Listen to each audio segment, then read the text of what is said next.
Seorang perwira pertama TNI AD menjadi salah satu dari 20 tersangka dalam kasus kematian Prada Luki Namo. Kadis Penat Brigjen Wahyu Yudayana menyebut motif dan peran masing-masing tersangka masih didalami. TNI AD menetapkan 20 orang tersangka dalam kasus kematian Prada Luki Namo. Salah satu tersangka adalah seorang perwira pertama TNI AD. Saat ini 20 tersangka tersebut masih diperiksa untuk mengetahui peran dan keterlibatan masing-masing. Kadis Penat Brigjen Wahyu Yudayana menegaskan TNI akan bersiap transparan dalam kasus ini.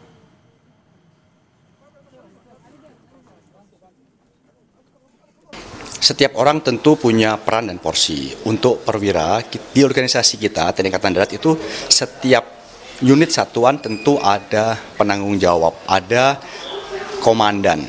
Ya, pada leveling tertentu, regu, peleton, kompi, dan tentu nanti akan diketahui saat pemeriksaan sudah selesai perannya apakah berkaitan dengan pengawasan pengendalian ataukah berkaitan dengan kegiatan perizinan ataukah berkaitan dengan hal-hal yang lain. Sehingga sekali lagi itu masih dalam proses pemeriksaan yang nantinya akan bisa diketahui peran dan porsinya masing-masing. TNI Angkatan Darat akan melaksanakan proses pemeriksaan secara transparan sebagai wujud atau bentuk pertanggungjawaban kepada para personil ini, ya, dan nanti itu dapat diketahui oleh publik kita. Ketua DPR Puan Maharani meminta proses hukum terhadap 20 tersangka kasus dugaan penganiayaan yang menewaskan Prada Luki Namo diusut adil dan tuntas. Puan menekankan perlunya evaluasi menyeluruh agar peristiwa serupa tidak terulang. Saja harus diproses secara adil dan diproses dengan baik apa yang menjadi penyebab dan bagaimana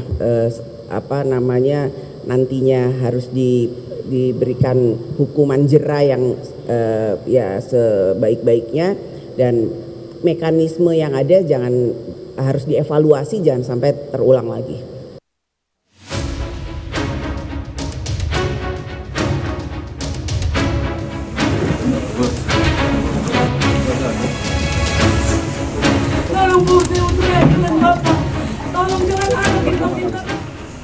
Tangis histeris Ibunda Prada Luki pecah saat Pangdam 9 Udayana tiba di kediamannya. Pangdam Udayana 9 bersama Daden Pom Udayana tiba di rumah Prada Luki Namo di Asrama Tentara Kuanino Kupang Senin siang. Pangdam menyebut 20 orang ditetapkan sebagai tersangka kasus kematian Prada Luki Namo. 20 tersangka yang sudah ditahan dan kemudian akan ditindaklanjuti dengan pemeriksaan selanjutnya. Ada 1 orang perwira.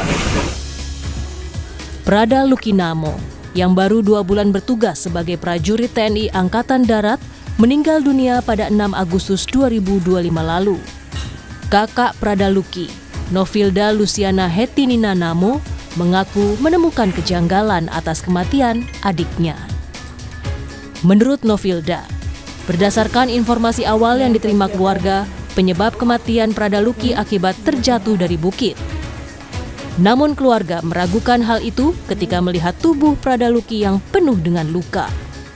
Keterangan meninggalnya itu kemarin jatuh kalau dari suratnya itu bilangnya jatuh dari bukit. Kalau foto aslinya itu ada di kami semua, ada di saya. Itu luka dari mana-mana?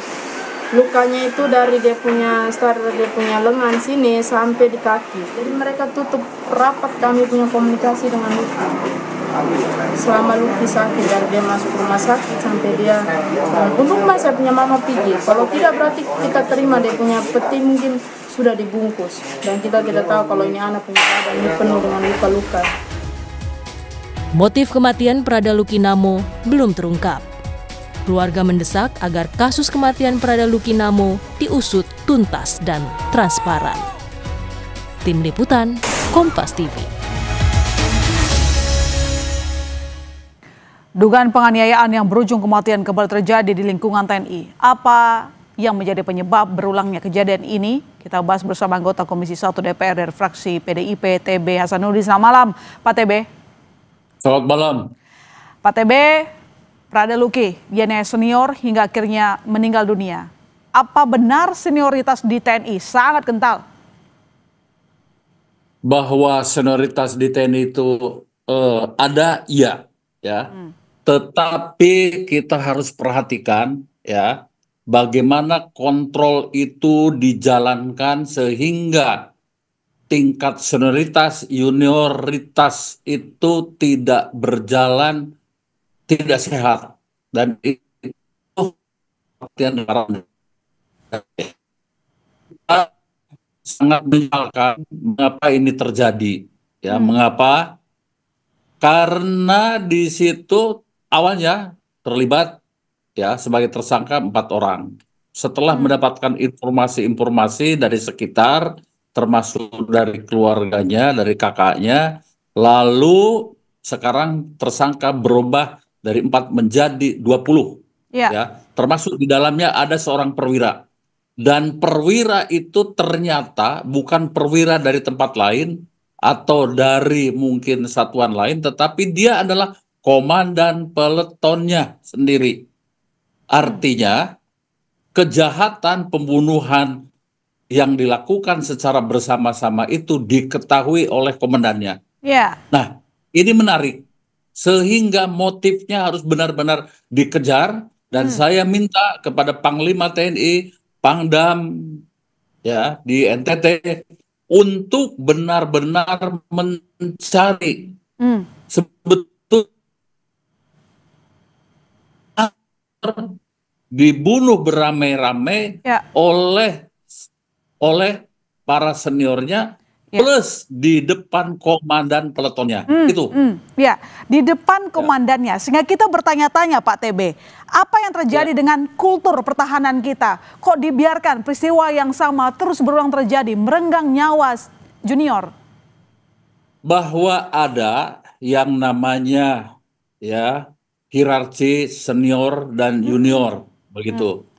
Itu memang ada tumbuh mulai dari akademi militer sekalipun, ya, kemudian sampai dengan, ya, di pensiunan pun tetap ada. Tetapi justru hubungan antara senior dan junior itu untuk mengakrabkan dan saling mengingatkan, dan untuk dapat memberi contoh dari senior kepada junior. Itu tujuannya, bersifat kekeluargaan. Kalau kemudian bersifat arogansi, ini yang tidak boleh. Sehingga saya berharap, pertama yang paling harus diperhatikan, 20 orang ini harus diberi hukuman setimpal sekeras-kerasnya. Agar apa? Ya, agar tidak diikuti lagi oleh quote and quote senior yang lain di wilayah Negara Kesatuan Republik Indonesia, khususnya juga satuan-satuan TNI yang kita cintai. Pak TB, kalau memang sanksi berat dikenakan, apakah ini menjamin bahwa kekerasan serupa tidak terjadi lagi? Kita kembali lagi mengingat bagaimana berapa banyak peristiwa yang sama terjadi, Pak TB. Yang kedua, ya, tentu ini harus menjadi evaluasi Panglima TNI. Ya, dari situ dibuat semacam program, bukan program, tapi kajian yang kemudian melahirkan, katakanlah, ya, arahan-arahan seperti kehidupan di kesatuan itu, ya. Jadi harus ada batasan-batasan yang jelas yang bisa diikuti. Jadi arogansi, ini terutama arogansi dari para senior kepada juniornya itu tidak boleh terjadi dimanapun, sejak di lembaga pendidikan maupun di satuan-satuan. Ya, termasuk Oke, Pak TB, apakah termasuk mungkin koreksi, perbaikan dalam kultur satuan yang tampaknya permisif terhadap kekerasan? Ya, kalau kekerasan sekarang ini sejak era reformasi, ya, sejak era keterbukaan, yang kalau saya bandingkan pada saat saya masih bertugas itu, ya, jauh lebih keras dulu. Sekarang tindakan kekerasan itu, khususnya fisik, sudah sangat berkurang.